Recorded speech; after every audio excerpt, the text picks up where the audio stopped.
तो my dear friend, इस video में बात करेंगे HCL टेक स्टॉक के बारे में। तो यहाँ पर आप देखोगे तो जुलाई के बाद से मैक्सिमम स्टॉक्स में गिरावट जारी है, चाहे वो डिफेंस सेक्टर के स्टॉक हो या फिर वो रेलवे सेक्टर के स्टॉक हो। लेकिन इस स्टॉक में आप देखोगे तो जुलाई के बाद से बहुत ही शानदार गेन इसमें देखने को मिला और करंटली ये स्टॉक अपने 52 वीक के हाई पे ट्रेड कर रहा है। और इस स्टॉक के क्वार्टर टू के जो नंबर हैं वो भी बहुत शानदार हमें देखने को मिले हैं, चाहे फिर वो रेवेन्यू हो या फिर प्रॉफिट हो। और दूसरी चीज़, इस स्टॉक में जो इंस्टीट्यूशंस है वो बढ़ता दिखा है, लेकिन रिटेल इन्वेस्टर्स में कम हुआ है। तो यहाँ पर भागते हुए प्राइस में जहाँ पर इंस्टीट्यूशंस अपनी एंट्री लेके प्रॉफिट बुक करता है, वहाँ पर रिटेल इन्वेस्टर ट्रैप हो जाता है। अब करंटली यहाँ पर जब 52 वीक के हाई पे स्टॉक ट्रेड कर रहा है, जब मार्केट गिर रही है, तो जो एप्लीकेशंस हैं या फिर जो ब्रोकर हैं वहाँ पर आप देखोगे तो 52 वीक के गेन में या फिर डेली गेन में जो गेनर स्टॉक्स है उसमें स्टॉक का नाम दिखेगा और ये 3% का गेन भी दिखेगा। तो रिटेल इन्वेस्टर क्या करेगा, इस स्टॉक को देखेगा और समझेगा कि ये स्टॉक लगातार भाग रहा है, तो इसमें एंट्री लेने की कोशिश करेगा।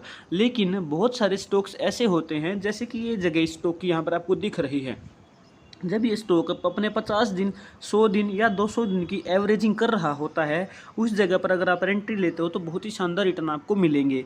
अगर आप किसी भागते हुए स्टॉक को पकड़ोगे तो वहाँ पर लॉस होने के चांसेस आपको ज़्यादा हो जाएंगे।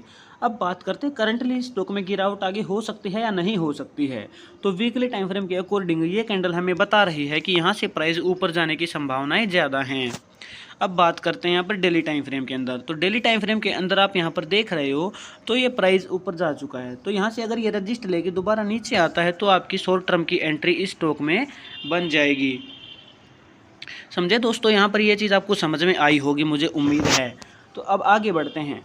तो आप देखोगे तो जैसा कि आपने अभी इसमें स्टॉक में देखा कि 52 वीक के हाई के बाद ये ट्रेड कर रहा है और ये मूविंग एवरेज 50 की लाइन है। तो जब ये वापस रिट्रेस होकर इस कैंडल पर, इस लाइन पर आएगा, तो ही हमारी अच्छी एंट्री बनेगी। अगर आप टारगेट देखते हैं तो पिवेट इंडिकेटर आप यूज कर सकते हैं। जब एक प्राइस वहाँ जहाँ से रिट्रेस होता है, सपोर्ट लेता है, उस रिट्रेसिंग पॉइंट और सपोर्ट पॉइंट जो पॉइंट होते हैं उन्हीं को पिवेट बोलते हैं। तो ये उसी सपोर्ट और रेजिस्टेंस के बेस पे ये इंडिकेटर काम करता है और एक लीडिंग इंडिकेटर है। तो आप इसमें देखोगे तो आपकी एंट्री जो सपोर्ट है, जो वो किस पर बन रहा है, यहाँ पर पहले S1 पर बन रहा था, ठीक है। उसके बाद अब ये पिवेट लाइन पर अगर प्राइस वापस सपोर्ट लेता है, यानी कि 1799 पे सपोर्ट लेता है, तो फिर आपको टारगेट 1855 और 1944 ये मिलेंगे। अभी इस स्टॉक में आपको डिसीजन लेना सही नहीं रहेगा, क्योंकि ये स्टॉक ऑलरेडी 52 वीक के हाई पे ट्रेड कर रहा है। और दूसरा, ये स्टॉक आपको दिख रहा है कि जो मूविंग एवरेज 50 है उसमें वीकली टाइम फ्रेम में काफ़ी दूर जा चुका है। तो प्राइस अब दोबारा अगर इस पॉइंट पर आ जाता है 1700 पर, तो एक एंट्री हमारी शॉर्ट टर्म की बन सकती है।